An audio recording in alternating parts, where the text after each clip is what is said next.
are these people? Hi, everybody. There's another extra episode of Hola. Iron News. It's me, Reef Breland, Hola. with my co-host, Collin Radix-Carter, Hola. aka K-Bread. Hola. What's I have a up, bit of a video everybody? for us You have a this bit of a evening video. to react Okay. to. So this is by a guy I only know as AvE on YouTube. Does great content, normally about machining and engineering sort of things, and just general, like, Toolman Tim tips, you know, that kind of stuff. He breaks down tool reviews.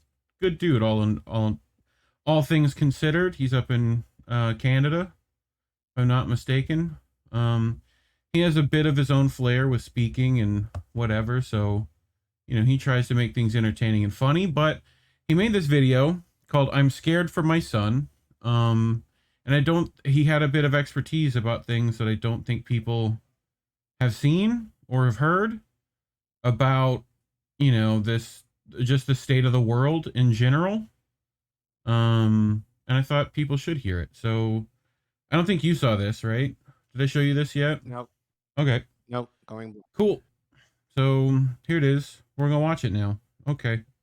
And action. I ask you, is there anything finer sitting on a blustery winter afternoon in front of your own hearth? Warm, spinning yarns, or in this case, unspinning yarns. A fella asked me, I'm worried about the world, the state of the world, Ukraine and Russia and wokeism and so forth. I'm scared for my son. Partner, ain't no sense in worrying about it. Now, the fellas on the news, what we want you to think tonight, they want you to be scared. And there's reasons for that we won't get into at the moment. But you take care of yourself so that you're able to take care of your family, so you're able to help out your extended family and community. There's one of the few bridges across the Crimean Peninsula what Ukraine blasted into bits and Russia is now fixing. Why is not Ukraine blasting it to bits again? And look at that equipment there. Those rollers. Those are ham rollers. Brand spanking new. Who builds those? A subsidiary of the John Deere Company. Now, how did Russians get brand new rollers from the John Deere Company? They're all in cahoots. Well, they likely got them the same way that they got brand new tractors back in the 30s. Brand new Caterpillar D7 tractors in the 30s. This is the communist mind. The Red Menace. I have in my hands a book. Shocking, I know. This is one of three, extremely well researched, which goes into excruciating detail about why and how bankers figured out that if the U.S. has a boogeyman, they can make a lot of moolah. It's only business, babushka. How it works is, say you're in the USSR back in the day, and you needed jet engines for your MiG-29. You don't make jet engines. You make the titanium for the compressor vanes. But you go to Britain. You go to Rolls-Royce. Hey, we want some engines, but we ain't got no money. Not a problem. What we'll do is we'll get the taxpayers to loan you money to buy the Rolls-Royce engines, and then you can just pay us back in grain or oil or gold-backed rubles. Okay, but say the USSR wants a factory, like a truck factory. Not a problem. Ford goes in, Bridgestone goes in, and builds a factory under concession. They make an agreement, and the USSR pays Ford for that, and Ford gets a cut, and it's a concession. This is not secret stuff. It's all well understood, and it's all well documented. Ford building trucks in the USSR. The Vietnam War, the guys flying over the Ho Chi Minh Trail in their Sabre jets and kind of saying, hey, those things look like Ford trucks coming down the Ho Chi Minh Trail. That's because they were Ford trucks built in the USSR. Well, you can't very well go and have a proper, long, drawn-out war if your frenemy is hucking potatoes at you. You got to have some proper weapons. And if you're supplying the weapons to both sides, double your pleasure. And invariably, a war is only supposed to last a couple weeks. It's just going to take, we'll be home before Christmas. That's what the precursor was to the First World War, probably the Second World, all of them. And then it drags out for as long as the establishment can possibly tease out all those sweet, lucrative weapons contracts. So what's going to happen? Well, this is an idea that dates back to Kissinger in the 50s, the use of battlefield tactical nukes.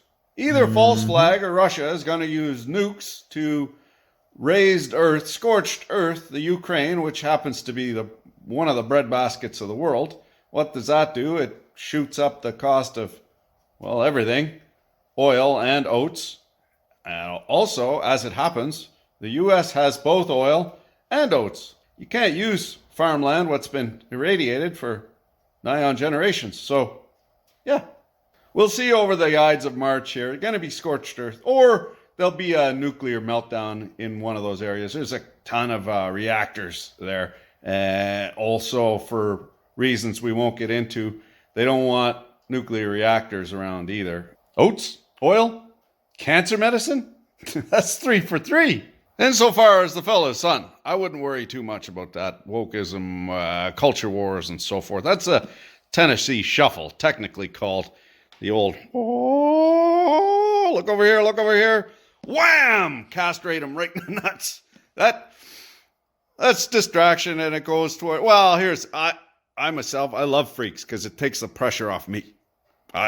When I grew up, you couldn't even have a ponytail. You were, if you had it's just absurd. So I like weirdos. It's better to be weird than boring. But all that'll die by the wayside because people are getting it's kind of boring. It's just boring. They tried this in the 70s before. You know that Charlie Murphy skit with the dudes what looked like the ladies were getting the most tail, Prince and the Revolution and all that kind of stuff. It was in 85, like when all that androgynous was going on, and what was wild was that the guy who looked the most like a bitch was getting all the women. Even I had the Jerry curl was coming out, and I had my slick to the side and all that. If you wearing baggy now and you acting hard, if you from LA, you was wearing some strange. And all the hair rockers, Alice Cooper and Ziggy Stardust, and they were all pedophiles dating 13-year-old girls. It was really gross. And that all kind of went away for a little bit. Now it's coming back, but it'll go away. People realize that it ain't cool, man. So if all the other kids are entitled and distracted by their devices and depressed and don't know what to do in their own body, well, welcome to the world, little buddy. It ain't no picnic. The people what are able to persevere because they have a good grounding, they're going to do just fine. In fact, they'll probably do better than the previous generation because there's less of them. The young fellas and ladies coming up who have a modicum of capability, yeah, they're going to fucking slay it. Well, what says you, Care-Bear? Well, there were a couple of things there. Yeah. So let's start with the first part. As the saying goes, the house always wins. The house being the big banks. Yep. Regarding Ukraine. So, yep. I just find it interesting. Like, I wonder how much heat he's getting for this little video, seeing as how this isn't the type of content he normally does. But there was a few of them. You noticed, like, if Russia was going to use nukes, what country has used nukes in the past, Care Bear? Wasn't Russia. Starts with a U. Yeah, it's us, the United States. That's it. That's we did that. Right. So, like, right. Who blew up that Nord Stream pipeline? That was pretty much us too. Like, or someone we fund directly. Like, so COVID, that's us again. Like, so China. We paid them. We paid that lab directly.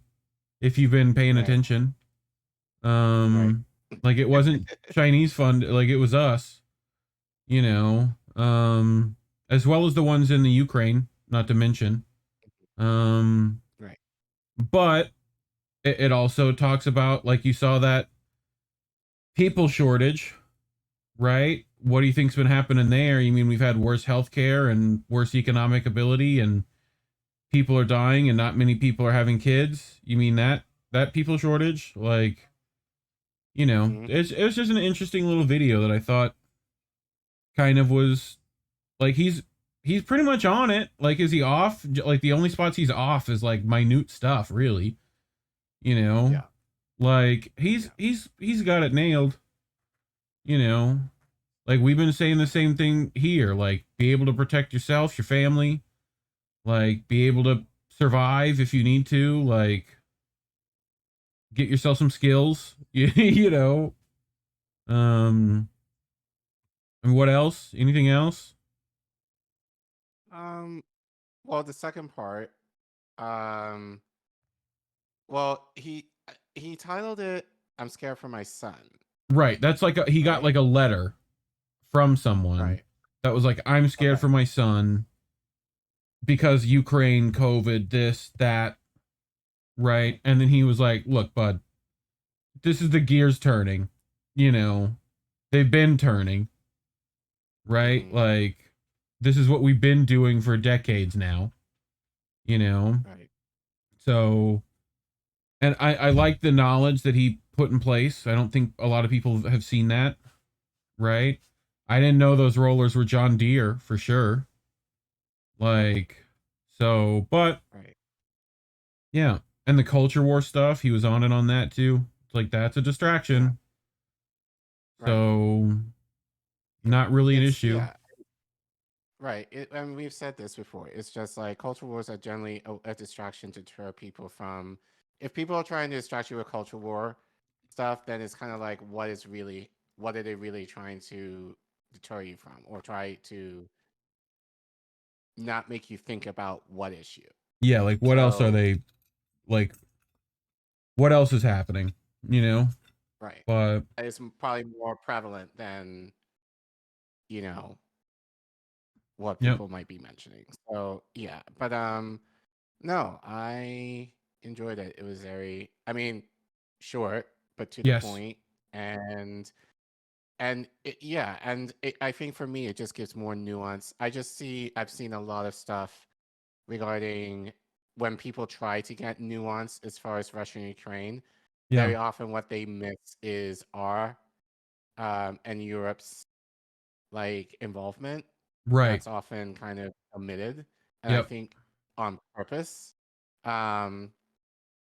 But just the idea of how we kind of baited Russia into this, and but now Russia is kind of getting the blame, obviously, for their actions, and that's kind of where people stop. It's in terms of, well, Russia invaded Ukraine. Well, why did they? Like, you know, which no one really talks about or wonders. It's just kind of like, if they Russia do, just there's like, decided there's no reason. There's don't do it. Like, there's no, like, don't look at it, you know? But anyway, yeah. most Often of our in viewers action know. I mean, often an action is represented, like, is caused by an action of something or someone else. So me working with little kids, that's often the case. Like, so it's the idea of like, okay, why would Speaking of Russia kids, want to, like, that guy's videos, he's got a adorable little daughter that he brings into videos, and he's like doing some mechanic thing, right? And she's like, Daddy, what does this do? And he's like, well, this is like a planetary gear valve, and it's so adorable. It's like the cutest little thing. Like, I think he had her make like a electrical switch, and it was just the most adorable. She's like, I did it! Like, yeah, it was great. But people should check his channel out. It's full of really good knowledge and overall just good videos. I know you're going to put it in the description, but those of you who will check, where Yeah, can people look up find him? AVE on YouTube, and you should be able to find him. Okay. So, but yeah, good stuff. Right. Anything else you wanted to add before we head out? Just continue watching. We'll have more streams later in the week, and then depending when this comes, well, stay tuned for our clips from our live streams, depending when you watch this, Yep. on our channel. Yep. As always, kids, labels are bad. Stay independent. Good night, fam.